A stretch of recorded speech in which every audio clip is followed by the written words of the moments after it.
Many more films, success films. அப்புறம் எனக்கு வந்து அப்படியே எனக்கு பழைய ஞாபகங்கள் வருது. எனக்கு இந்த பக்கம் வந்து தேனப்பன், அந்த பக்கத்தில் வந்து கனல் கண்ணன், இந்த பக்கம் வந்து சௌந்தர்யன் பையன்தான் மியூசிக்கு, இன்றைய கதாநாயகன். எனக்கு ஆல் தி வெரி பெஸ்ட். பேசுகிறேன் உன்னை பற்றி, நீ உட்காந்துரு போய். சௌந்தர்யன் எப்படி ஃபிக்ஸ் பண்ணோம், கனல் கண்ணன், தேனப்பன், இவங்கெல்லாம் வந்து சேரன் பாண்டியன்றது தான் என்னோடய 2வது படம். முதல் படம் வந்து புரியாத புதிர். அதில் தான் வந்து தேனப்பன் வழியில் சந்தித்த குறுக்க ஒருத்தர் வந்தான். அப்போ நான் பைக்கில் போயிட்டுருப்பேன். ஒருத்தர் டிவிஎஸ் 50 குறுக்க வந்தார். ஐயோ அப்படின்னு திட்டும் போது, ஏய் தேனப்பா இங்கடா இந்த பக்கம் குறுக்க. அந்த இடம் கூட நல்லா ஞாபகம் இருக்குது. திருவள்ளுவர் ஸ்ட்ரீட். நான் எட்லாம் ஸ்ட்ரீட்டில் போயிட்டுருக்கேன். அவன் திருவள்ளுவர் ஸ்ட்ரீட்டுக்கு திரும்புகிறான். அப்போ அங்கே வீட்டுக்கு போகிறேன் சார். 4 மணிக்கு வா, இந்த எல்லைமன் கோயில் இருக்குல்ல, அது பக்கத்து பில்டிங்கு, சூப்பர் குட் ஃபிலிம்ஸ், அங்கே வா அப்படின்னா. 4 மணிக்கு வந்தோன்னே, ஏன்னா அதுக்கு முன்னாடி ராஜா தானே நான் அசோசியேட்டாக ஒர்க் பண்ண படத்தில் அவர் வந்து ஒன் ஆஃப் த மேனேஜர்ஸ்.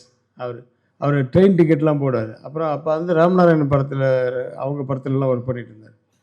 ஏய் நீ ப்ரொடக்ஷன் மேனேஜராக ஒர்க் பண்ணியா, இந்த படத்துலேருந்து ப்ரொடக்ஷன் மேனேஜர் அப்படின்னு சொல்லி அந்த படத்தில் அந்த வழியில் போகும்போது மீட் பண்ணது அதுதான் ஸ்பார்க்கு. அந்த ஸ்பார்க்கில் இருந்து அப்படியே வந்து என்கிட்ட 40 படம் மேனேஜராக ஒர்க் பண்ணாப்புல. அதுக்கப்புறம் ப்ரொடியூசர் ஆனார். இன்றைக்கி நடிகராக ஆகிட்டார். அது சொன்னேன், மேனேஜர் ஆக்குறது முதல் நான் பண்ணணும் இல்லையோ, ஒன்று நடிகர் ஆக்குறது முதல் நான் தான் பண்ணேன். ஏன்னா நடிகராக தான் இன்றைக்கி நிறைய பேருக்கு தெரியுது. அதில் கனல் கண்ணன் பாராட்டுறான், சார் ஒரு ஃபைட்டில் ஒரு ஷாட்டில் அந்த அடித்து இப்படி பண்ணுறவங்கன்னா ஒரு போஸ் கொடுத்து நிற்கிறான் பாருங்கள் சார், இவனா தேனப்பன் அப்படின்னு சொல்லி எனக்கு ஷாக்காக இருக்குது. ஏன்னா நாங்கள்லாம் அப்படி க்ளோஸாக எல்லோரும் வந்து ஃப்ரெண்ட்லியாக இருந்தோம். அந்த சேரன் பாண்டியனில் தான் வந்து கனல் கண்ணை முதல் ஃபைட் மாஸ்டர் ஆக்கினேன். ஏன்னா அதுக்கு முன்னாடி புரியாத புதிர்லேயும் வந்து ஃபைட் பண்ணுறதுக்கு வந்தாப்புல. ஆனால் அவர் மாஸ்டர் இல்லை, மாஸ்டரோட அசிஸ்டண்ட் அவர். எங்கடா மாஸ்டர்னா, மாஸ்டர் வந்து மனோஜ்குமார் படத்தில் பிஸியாக இருக்கார் சார், நிறைய ஹார்ஸஸ் அதெல்லாம் வச்சு கண்ட்ரோல் பண்ணி அங்கே படம் முடியல, அந்த ஃபைட்டு முடியல, அதனால் என்ன அமைச்சார். சரின்னு வந்தான். அந்த படத்தில் ஃபைட் அசிஸ்டண்டாக வந்தோடனே சரி, அது அவன் பண்ணுறதெல்லாம் பார்த்துட்டு சரி, அப்போல்லாம் வந்து நானே ஷார்ட் வைப்போம். அப்போல்லாம் மாஸ்டர்கிட்ட மொத்தமாக கொடுத்துட மாட்டோம். சாங் மாஸ்டர், டான்ஸ் மாஸ்டர்னால் ஃபுல்லாக அப்படியே கொடுத்துட்றது, ஃபைட் மாஸ்டர் அதெல்லாம் அப்போ கிடையாது. அதுக்கப்புறம் தான் கொஞ்சம் கொஞ்சமாக எல்லாமே வந்து அது பேரே மாறி போச்சு. Choreography, dance choreography, fight master, fight கோரியோகிராஃபின்னு ஆகிடுச்சு. அதுக்கப்புறம் இப்போ அவங்க ஷார்ட் எடுக்க ஆரம்பித்தாங்க. அப்போல்லாம் நான் ஷார்ட் வைக்கும்போது தனித்தனியாக லோ ஆங்கிள், ஹைட், அப்படி இது நிறைய கட் ஷார்ட்ஸ் எல்லாம் வைக்கும்போது அதையே பார்த்துட்டு இருப்பான். ஆனால் நல்லா நிற்கிறீங்கண்ணே ஷார்ட்டு, கட் ஷார்ட் அப்படின்றதுக்குள்ளே கட் பறக்குதுன்னு. அப்போ நான் ஸ்பீடு கிடைக்கும் அப்படி இப்படிலாம் சொல்லி ஏதோ பண்ணியிருந்தான். அப்புறம் பார்த்தா அவன் தமிழ், தெலுங்கு, ஹிந்தி, மலையாளம் எல்லாம் ஆல் இண்டியா லாங்குவேஜஸில் பயங்கர பிஸி ஆகிட்டப்பில்ல. அது ஒரு சந்தோஷம். அதே சேரன் பாண்டியனில் அந்த சேரன் பாண்டியன் உருவாகிறதுக்கு ஒரு ரீசன் இருந்தது. என்னென்னா, நானும் வந்து ஒரு படம் வந்து ரெடி பண்ணி வச்சுருந்தோம். காதல் காவியமாக நம்ம ஒரு படம் ஒன்று, வேற ஒரு ரைட்டரு, அவரு மியூசிக்கு எல்லாம். அந்த படம் வந்து வேண்டாம் அப்படிங்கிறார் சௌத்ரி சார். ஏன்னா பெரும்புள்ளின்னு ஒரு படம் எடுத்து 10 நாள் தான் ஆச்சு ரிலீஸ் ஆகி. இந்த படம் வந்து சரியாக போகல. இந்த கதையிலையும் அதே மாதிரி தான் ஹீரோயினுக்கு வந்து லவ் ஃபெயிலியராகவும் இறந்துருவாங்க. ஸோ அதே மாதிரி வருது. அதனால் எனக்கு டவுட்டாக இருக்குது, இந்த கதையை வேண்டான்னு சொல்லி கிட்டத்தட்ட இந்த 3 மாதம் ரெடி பண்ண ஒரு கதையை வேண்டான்னு சொல்கிறாரு. சரி ஓகேன்னு சொல்லிட்டு அப்படி போகிறேன்.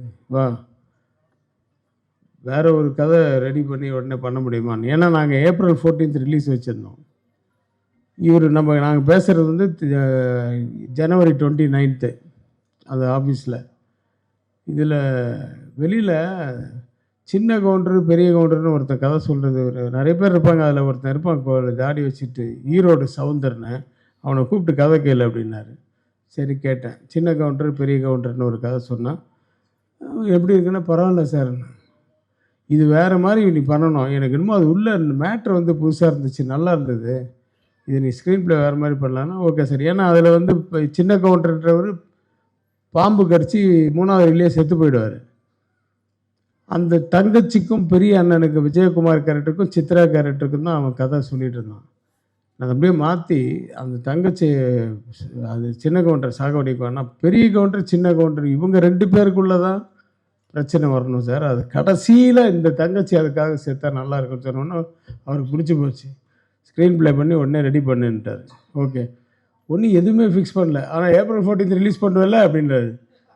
சார் ஜனவரி 20, 30, 31 சொல்லி பிப்ரவரி, மார்ச், ஏப்ரல் 14னா என்ன சார் மொத்தமே 75 நாள் தான் இருக்குது. ப்ரீ ப்ரொடக்ஷன் இருக்குது, ஷூட்டிங் இருக்குது, போஸ்ட் ப்ரொடக்ஷன் இருக்குது. சரி இன்னும் எவ்வளோ நாள் ஆகும் அப்படின்னாரு. மே 1 ரிலீஸ் பண்ணிடுறேன் சார். சரி ஓகே. நான் கேட்டது இப்போ 90 நாள் தான். ஏன்னா அப்போல்லாம் 90 நாளில் தான் நாங்கள் படம் பண்ணுறது. அப்போது டக்குன்னு ஆர்டிஸ்ட்டு ஃபிக்ஸ் பண்ணுறோம். கண்டிப்பாக கரெக்டாக வந்து விஜயகுமார் ஒரு இடத்துல அவர் பிஸியாக இருக்கார். இந்த வில்லனா அவரை போடுறோம். இந்த பக்கம் சரத்குமார் அவர் வில்லனா இப்போ கேப்டன் பிரபாகர் எல்லாம் ஃபிக்ஸ் பண்ணுறோம். அவருக்கு அடிபட்டு அவர் படுத்திருக்காரு. இருந்தாலும் ஏற்கனவே அட்வான்ஸ் கொடுத்தாச்சுன்னு அவரை போடுறோம். இப்படி போய்ட்டு மியூசிக் யார்? அப்போ வந்து சௌந்தர்யன் வந்து இப்போ படம் பண்ண ஒரு கம்பெனியாக பாட்டு எழுதுது. சரி வர சொல்லு அப்படின்னு. இந்த பக்கம் ஸ்க்ரீன் ப்ளே போயிட்டுருக்கு. இந்த சீன் இது பண்ணலாம் அது பண்ணலாம் அது எழுதிக்கிட்டே இருந்த ரமேஷ் கண்ணா அவங்கவுங்களாம் எப்போ வருவாங்க. விவேக்கெல்லாம் அப்போ வந்து ஸ்க்ரீன் ப்ளே பண்ணுறதுக்கு தான் வருவார். அது இவங்க கண்ணல் கண்ணங்கிட்ட ஒரு வருஷன் இந்த மாதிரி ஏதாவது பண்ணிக்கிட்டு இந்த சைடு வந்து என்ன பாட்டு இதுதான் சொல்லு அப்படின்னா ஒரு பேட் ஒன்று எடுத்தான். அந்த பேட்டில் தாளம் போட்டுக்கிட்டு காதல் கடிதம் வரைந்தேன் உனக்கு வந்ததா வசந்தம் வந்ததா அப்படியே கேட்ச் ஆயிடுச்சு. நான் வேறு புது வசந்தம் முடிச்சுட்டு அடுத்தது புரியாத புதிர் முடிச்சுட்டு வந்தால் வசந்தம் வந்துதான்னு கேட்குறான். அதில் பேசுகிற மாதிரியே இருக்கா, நான் பாட்டாகவும் இருக்குது நல்லா இருக்குன்னு எல்லாமே. சின்ன தங்கம் இந்த செல்லத்தங்கம் என் கண்ணு கலங்குது அது ஒரு தாளம் போட்டு பண்ணுவான். அப்புறம் வந்து சம்பா நாத்து சரக்காத்து அப்படின்னு ஒரு ஹீரோயினுக்கு ஒரு பாட்டு. எல்லா பாட்டுமே அவனே எழுதி அவனே பாடி மியூசிக் போட்டு இது பண்ணியிருந்தான். ஒரு 8 பாட்டு நான் செலக்ட் பண்ணேன். 8 பாட்டு இது அவன் இப்போ ஒரு 12 பாட்டோ 13 பாட்டோ பாடினாப்புல 8 பாட்டு இதில் நல்லா இருக்குடான்னு சொல்லி டிக் பண்ணிட்டு இது போய் சௌத்ரி சார் ஊர்லேருந்து வந்தோன்னே அவருக்கு சொல்லு அப்படின்னு சொல்லிட்டு நான் இந்த பக்கம் வேறு வேலை பார்த்துருந்தோம். சௌத்ரி சார் ஊர்லேருந்து வந்தார். அவனுக்கு 14 பாட்டு பண்ணும்போது அவர் 7 பாட்டு செலக்ட் பண்ணார். நான் செலக்ட் பண்ண 8 பாட்டில் அந்த 7 பாட்டு இருக்குது. உடனே அந்த 7 பாட்டை அப்படியே ரெக்கார்டிங் ஒரு நாளைக்கு 2 சாங் ரெக்கார்டிங். அது மாதிரி 4 நாள் ரெக்கார்டிங் பண்ணோம். இது பண்ணோம். அடுத்த படம் பண்ண 19 பயணம் பெரிய இது. எதுக்கு சொல்ல வரேன்னா அந்த உழைப்பு அதாவது அந்த உள்ளுக்குள்ளே இருந்து வச்சுக்கிட்டு இருந்தது அந்த சின்ன வயசுலேருந்து தேடி தேடி ஏதோ எந்த பாட்டுக்கு என்ன கதை அதாவது இந்த சிச்சுவேஷன் அப்படின்னு சொல்லி இல்லாமல் ஒரு காதல் பாட்டு ஒரு தங்கச்சிக்கு ஒரு பாட்டு ஒரு குழந்தைக்கு ஒரு பாட்டு இப்படின்னு தான் அவன் ஃபிக்ஸ் பண்ணி வச்சுருந்தான். நான் அந்த 7 பாட்டையும் என் படத்துக்கு அந்த ஸ்க்ரீன் ப்ளே பண்ணும்போதே இந்த பாட்டுங்கள்லாம் கொண்டு வந்துட்டு அதான் சேரன் பாட்டின்னு வந்தது. சரி எப்படி எங்கே உருவாகுது பாருங்கள். இன்றைக்கி அவனுடைய மகன் மியூசிக் டைரக்டர். ரொம்ப சந்தோஷமான விஷயம். இந்த சௌந்தர்யனெல்லாம் இன்னும் பெரிய ஆளாக இருக்க வேண்டியது. அது வந்து அது என்னமோ அது எல்லாருமே அது மாதிரி எல்லாருமே எக்கச்சக்கமாக இருக்காங்க. அது மாதிரி விஷயங்கள் இருந்தவங்க எல்லாருக்குமே தலையில் எழுதில்லை ஆண்டவன். அதனால் வந்து ஒரு ஸ்டேஜில் நல்ல ஒய்ஃபு எல்லாம் பண்ணான். ஆனால் அவன் வாழ்க்கையில் எவ்வளோ கஷ்டங்கள் அப்படின்றது இந்த பையனுக்கு இப்போ அமர்னு பேர் வச்சுருக்கான். ஆனால் அவனுக்கு இன்னொரு மகன் அமரனாகவே ஆயிட்டான் உடம்பு சரியில்லாமல். அந்த கஷ்டங்கள் அதெல்லாம் வந்து வாழ்க்கையில் நிறைய பார்த்துருக்கான் நிறைய. அதனால் இதுமாதிரி கஷ்டங்களே பார்க்க மாட்டேன் சௌந்தர்யன். உன்னுடைய பையன் மூலியமாகவோ உன் மூலியமாக உன் பையனுக்கோ உன் பையன் மூலியமாக உனக்கோ ஒரு நல்ல ஒரு எதிர்காலம் இன்னும் பிரகாசமான எதிர்காலம் தான் வாழ்க்கையில் பார்க்கணும் அப்படின்னு நான் ஆண்டவனை வேண்டிக்கிறேன். ஸோ அந்த மகனுடைய முதல் படம் அந்த நான் பாட்டை வந்து ரொம்ப அதான் நான் எனக்கு சொல்லிகிட்டு இருந்தேன் செல்லமணி சார்கிட்ட. உட்கார்ப்பா உன்னை நீ உட்காரு போய் உட்காரு, கிட்ட வந்தால் நான் இப்படி பேசுறது அடிக்க வர மாதிரியே வராங்க அந்த கோட்டை போட்டு. செல்வமணிட்டு சொல்லியிருந்தேன், ரொம்ப நாள் ஆச்சு இந்த மாதிரி ஒரு லைவ் ரிதம்ஸ் எல்லாம் சவுண்டு கேட்டு அப்படின்ட்டு. அந்த மாதிரி நல்லா யூஸ் பண்ணியிருக்கீங்க. ஆனால் அதுதான் தேவை இந்த படத்துக்கு. இந்த கிராமத்து படம் அப்படின்னும் போது ரொம்ப மாடர்ன் மியூசிக்கெல்லாம் கொண்டு வந்து போடும்போது அது நீங்கள் ரீரிகார்டிங்கில் போட்டால் கூட தெரியாது. இந்த பாட்டுன்னும் போது தான் அந்த ஃபீல் கொண்டு வரணும். அது நீங்கள் கொண்டு வந்திருக்கீங்க. ரொம்ப நல்லா இருந்துச்சு. படம் மிகப்பெரிய வெற்றி அடையணும். பாடல்கள் மட்டுமல்ல, படமும் வெற்றி அடைந்தால்தான் உனக்கும் வாழ்க்கை நல்லாயிருக்கும். எல்லாருக்கும் இந்த படத்தை சம்மந்தப்பட்டவங்க எல்லாருக்குமே நல்லாயிருக்கும். இன்னும் யார் விட்டுட்டேன்னா தெரில. நம்ம பேசுகிறதுக்கு நிறைய பேர் இருக்காங்க. நம்ம உதயகுமார் சார் இருக்கார், பேரரசு இருக்கார். அவங்கெல்லாம் பாயிண்ட்ஸ் நிறைய வச்சுருப்பாங்க. சரி, நான் எனக்கெல்லாம் வந்து எல்லாமே கொலீக்ஸ். நான் ஒரு சைடில் இந்த பக்கம் அந்த பக்கம். ஆர்கே செல்வமணி சார்லாம் எனக்கு சீனியர். ஆனால் ஒரே இடத்துல எடிட்டிங் பண்ணுவோம். வேகான்னு ஒரு எடிட்டிங்கு. அது மாதிரி நிறைய இருக்குது பேசுகிறதுக்கு. இல்லை, நாங்கள் நினச்சி பார்க்குறதுக்கே நிறைய இருக்குது. பட் அது அப்பப்போ ஒரு பிளவு வருது டெக்னீஷியன்ஸ்குள்ளே. நாங்கள் படைப்பாளிகள் சங்கம்னு ஆரம்பித்து அப்படி தான் இப்படி நிறைய போராடி இன்னொரு சங்கம் பெப்சிக்கு ஈக்குவலாக பண்ண ட்ரை பண்ணோம். நிறைய பேர் பிடிச்சிட்டோம். எல்லா டிபார்ட்மெண்ட்லேயும் ஆளுங்க வந்துச்சு. இருந்தாலும் ஷூட்டிங் போகும்போது எல்லாருக்கும் சொல்கிறது வந்து, சார் அந்த அளவுக்கு இல்லை சார், அந்த அளவுக்கு இல்லை. அந்த எக்ஸ்பீரியன்ஸுன்னு ஒன்று இருக்குல்ல, அது அந்த ஃபோக்கஸ் ஃபுல்லாக இருக்குது. அது நடந்து ஓடி வர்றான்னா அதுக்கேற்ற மாதிரி பண்ணுறது. அது முன்னாடியே அளந்துட்டா கூட இல்லை, 4 டேக் வாங்காமல் ஒரே டேக்கில் வந்து ஹீரோவை ஃபோக்கஸில் இழுத்துட்டு வர்றது இருக்குல்ல, அதெல்லாம் அந்த எக்ஸ்பீரியன்ஸில் தான் வரும்.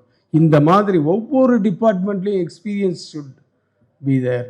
அதனால் வந்து எங்களுக்கு பெப்சியை நாங்கள் ரொம்ப மிஸ் பண்ணோம். பெப்சியில் தான் இருக்காங்க அவங்கெல்லாம். இவங்கெல்லாம் நல்லா ஒர்க் பண்ணுறவங்க தான், நல்ல ஆர்வம் இருக்குது. ஆனால் வந்து எக்ஸ்பீரியன்ஸ் இல்லாததுனால நிறைய இடத்துல நாங்கள் கஷ்டப்பட்டோம். அது அப்புறம் ஓரளவுக்கு பெப்சியும் இதுவும் வந்து சேர்ந்துச்சு. அந்த சேர்ந்த உடனே இவங்களையும் அவங்களையும் எல்லாம் ஒன்றா சேர்த்து விட்டோம். இப்போ எல்லாருமே நல்லா எக்ஸ்பீரியன்ஸ் ஆகிட்டாங்க. மறுபடியும் அப்படி ஒரு பிளவுன்னு நான் கேள்விப்படுறேன். அது வேண்டாமே அப்படின்ட்டு தான் என்னுடைய கருத்து.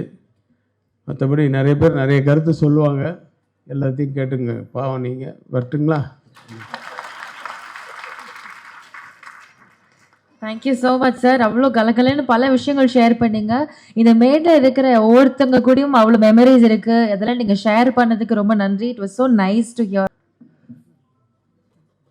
சிறந்த டெக்னீஷியன் தான் சிறந்த திரைப்படம் உருவாக்க முடியும்.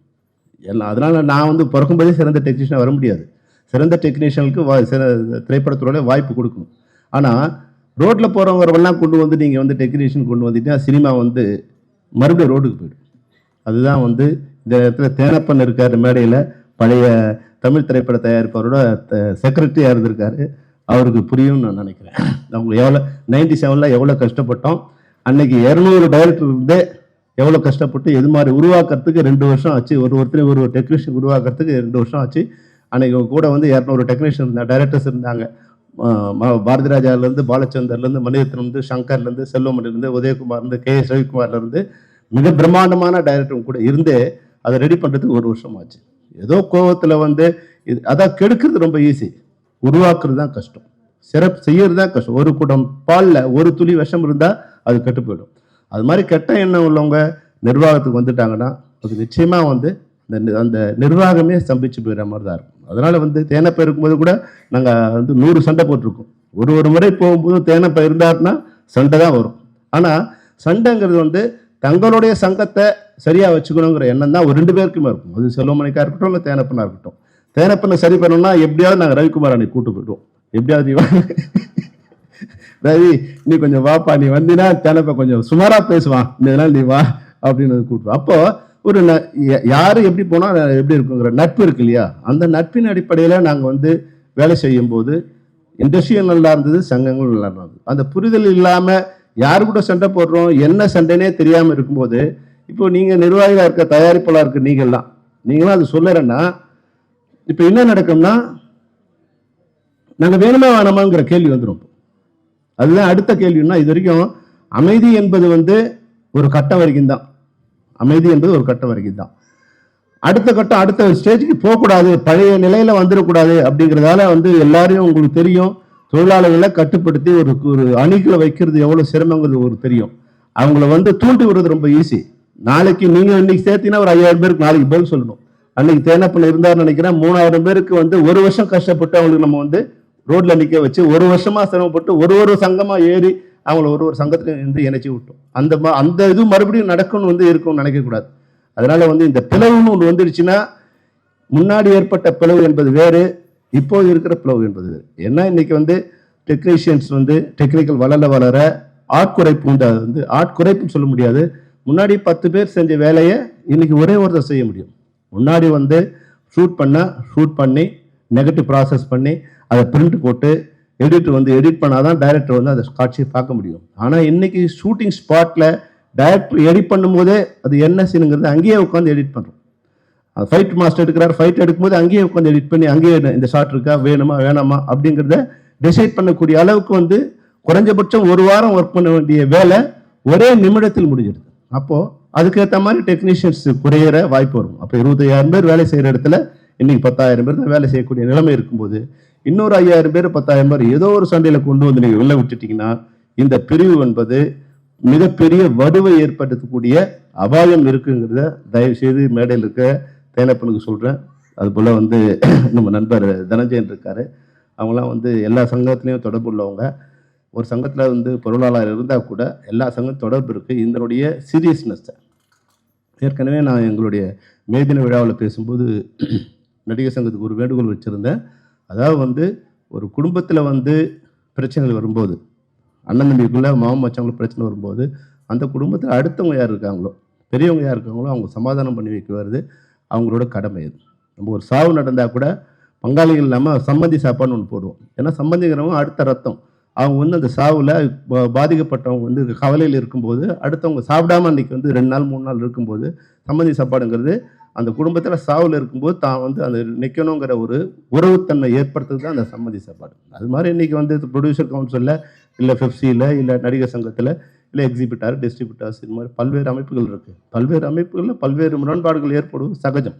அந்த முரண்பாடுகளை வந்து சரி செய்யணும்னு நினச்சின்னா, ஒரு குடும்பத்தில் கணவனும் மனைவிக்கும் தகராறு வருதுன்னு நினச்சிங்கன்னா அதை சரி செஞ்சாதான் வந்து நல்லா இருக்குமே தவிர, நான் இன்னொரு பொண்டாட்டியை கழிக்கிட்டேன்னா வந்து 100 பொண்டாட்டி கட்டினாலும் உங்கள் பிரச்சனை முடியாது. ஏன்னா நமக்கு 100 பிரச்சனை வருது. ஒரு பிரச்சனைக்கு ஒரு பொண்டாட்டியை டைவர்ஸ் பண்ணிட்டே போனோமா நம்ம வாழ்க்கை முழுவதும் பொண்டாட்டி கட்டுறதே வேலையாக போயிடும். அது மாதிரி சங்கங்கள் கூட ஒரு சங்கத்துக்கும் இங்கே பிரச்சனை வரும்போது இன்னொரு சங்கத்தை ஏற்படுத்தணும்னு நினச்சிங்கன்னா 100 சங்கங்கள் இருக்கும். அமைப்பு சாரா தொழிலாளர் கூட ஒர்க் பண்ணுறது எவ்வளோ கஷ்டம் உங்களுக்கு தெரியாது. என் வீட்லேயே ஒரு சின்ன ஒரு வேலை, ஒரு கேட் ஒன்று போட்டோம். கேட்டு போட்டு அதனோட வீல் வந்து ஒர்க் பண்ணல. கேட்டு போட்டவங்ககிட்ட 3 மாசமா நடந்துகிட்டு இருக்கும். அந்த தொழிலாளியை மறுபடியும் கொண்டு வந்து சேர்க்கறதுக்கு 3 மாசம் நடந்துட்டு இருக்கும். ஆனால் நீங்கள் இன்னைக்கு உட்காந்துட்டு ப்ரொடியூசர் கவுன்சில் உட்காந்துட்டு இல்லை ஒரு டைரக்டரோ ஒரு கேமராமேனோ நாளைக்கு 1000 பேர் ஜூனியர் வேணும்னா மறுநாள் காலையில் 5 மணிக்கு அவங்க வந்து நிறுத்தி வைக்கிறாங்க. அதுக்குண்டான மேனேஜர் அங்கே வேலை செய்கிறாங்க, அதுக்குண்டான அமைப்பு அங்கே வேலை செய்யுது. லைட் மேன் வரல, கேமராமேன் வந்து எனக்கு 100 லைட் வேணும்னா அந்த 100 லைட் மறுநாள் காலையில் அதை பாம்பேல இருந்தாலும் கேரளாவில் இருந்தாலும் ஆந்திராவில் இருந்தாலும் அந்த லைட் வந்து மறுநாள் இறங்குது. இதெல்லாம் ஒரு அமைப்பாக இருக்கிற வரைக்கும் தான் இதெல்லாம் சிறப்பாக இருக்கும். இதை விட்டுட்டு அமைப்பு சாராக போகும்போது இந்த இண்டஸ்ட்ரியை கெடுக்கிற நிலை வரும். இந்த கப்பலில் பயணம் செய்கிற ஒரு பயணியாக மட்டும் இல்லை, இந்த கப்பலை நிர்வாகம் பண்ண ஒரு நிர்வாகியாகவும் தேனப்ப இருக்காரு, தனஞ்சயன் இருக்காரு, சம்மந்தப்பட்டவங்க இருக்காங்க. பத்திரிகைகள் மூலமாக ஊடகங்கள் மூலமாக சம்மந்தப்பட்டவங்க எல்லாருக்குமே சொல்கிறேன், இது வந்து அடுத்த லெவலுக்கு போய்கிட்டு இருக்கு. இது ஒரு எச்சரிக்கை மணி. அடுத்து எப்படி ஒன்றாலும் இது திசை திரும்பலாம். அதனால் வந்து ஒரு சுகமான நிலையை ஏற்படுத்த சம்மந்தப்பட்டவர்கள் அனைவரும் ஒத்துழைக்க வேண்டும் என்று கூறி மையல் படத்தை வாழ்த்த வந்தோம். இந்த பிரச்சனை சொல்கிறேன், தயவுசெய்து நினைக்காதீங்க. இது திரைப்படத்தோட பிரச்சனை, திரைப்படத்துறையோட பிரச்சனை. இந்த திரைப்படத்தில் உங்கள் திரைப்படமும் இருக்குது, நீங்களும் நாளைக்கு இண்டஸ்ட்ரியில். ஏன்னா இந்த தயாரிப்பாளர் நிச்சயமாக இன்னும் ஒரு 10-15 படங்களை பண்ணக்கூடிய அளவுக்கு இந்த திரைப்படம் இருக்குது. ஏன்னா இதனுடைய வெற்றி வந்து தயாரிப்பாளரோட வேலையே என்னென்னா மிகச்சிறந்த டெக்னீஷியன்களை ஆர்கனைஸ் பண்ணி கொண்டு வந்து ஒரு மேடையில் உட்கார வச்சுட்டாங்கன்னா அந்த பிரச்சனை முடிஞ்சிடும். அந்த திரைப்படத்தை அந்த டெக்னீஷியனுக்கு மிகச்சிறந்த திரைப்படமாக கொண்டு வந்து சேர்த்துருவாங்க. அந்த மாதிரி இந்த தயாரிப்பாளர் எங்கெங்கேயோ தேடி இன்னைக்கு ஏழுமலை வரும்போது, நான் புழல் விசாரணை வரும்போது மேடை ஏறும்போது அசிஸ்டன்ட் கூட யாரும் கைத்தட்டல. ஆனால் ஏழுமலை மேடை ஏறும்போது நிறைய பேர் கைத்தட்டினாங்க. இப்போ நிறைய பேரோட வந்திருக்காரு ஏழுமலை வந்து இந்த இதுக்கு ஸ்டேஜுக்கு வரும்போதே வந்து ஃபேன்ஸோட வந்திருக்காரு. நிச்சயமாக இந்த திரைப்படத்துக்கு பின்னாடி உங்களுக்கு ஒரு நல்ல எதிர்காலம் இருக்குது. இந்த திரைப்படத்தை உருவாக்கிய அனைத்து தொழில்நுட்ப கலைஞர்களுக்கும் இந்த படத்தை தயாரித்த தயாரிப்பாளர்களுக்கும் என்னுடைய வாழ்த்துக்களை தெரிவித்து விடுகிறேன். நன்றி, வணக்கம்.